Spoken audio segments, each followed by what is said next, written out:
Hello everyone. Welcome to new video. Today we will learn about financial ratio analysis. A note on financial ratios. Over the last few videos, we have understood how to read the financial statements. We will now focus our attention on analyzing these financial statements. The best way to analyze the financial statements is by studying the financial ratios.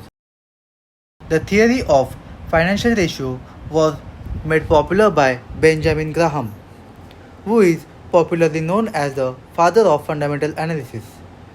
Financial ratios help in interpreting the results and allows comparison with previous years and other companies in the same industry. A typical financial ratio utilizes data from financial statements to compute its value. Before we start understanding the financial ratios, we need to be aware of certain attributes of the financial ratios. On its own merit, the financial ratio of a company conveys very little information. For instance, assume Ultratech Cements Limited has a profit margin of 15%. How useful do you think this information is? Well, not much really. 15% profit margin is good, but how would I know if it is best? However, assume we figure out ACC Cement's profit margin is 12%.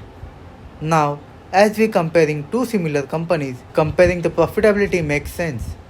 Clearly, Ultratech Cements Limited seems to be a more profitable company between the two. The point that I am trying to drive across is that more often than not, financial ratios on its own is quite mute. The ratio makes sense only when you compare the ratio with another company of a similar size or when you look into the trend of financial ratio. This means that once the ratio is computed, the ratio has to be analyzed either by comparison or tracking the ratio's historical trend to get the best possible interface.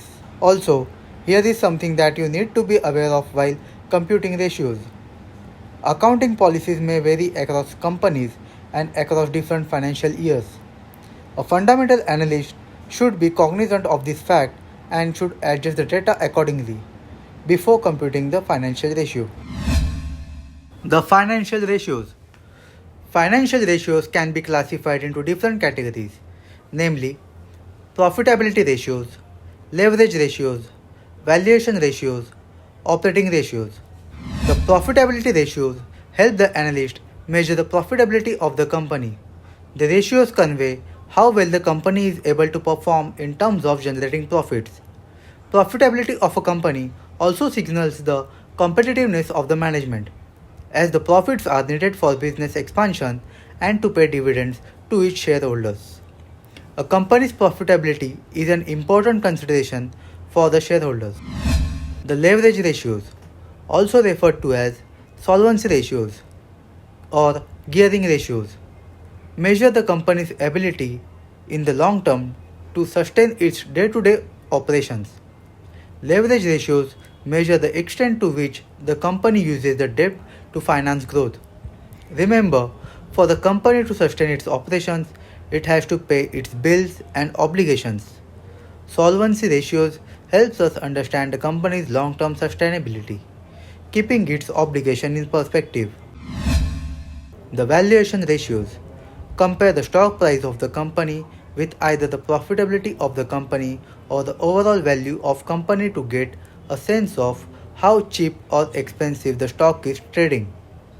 Thus, this ratio helps us in analyzing whether the current share price of the company is perceived as high or low.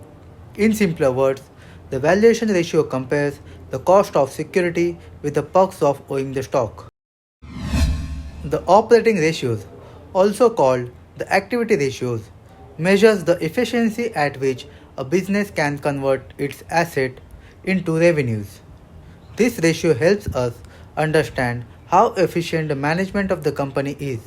For this reason, operating ratios are sometimes called the management ratios. From next video onwards, we will learn ratios in broader detail. Thank you for watching this video. Please do like, comment and share this video to your friends and family members. Also, don't forget to subscribe my channel.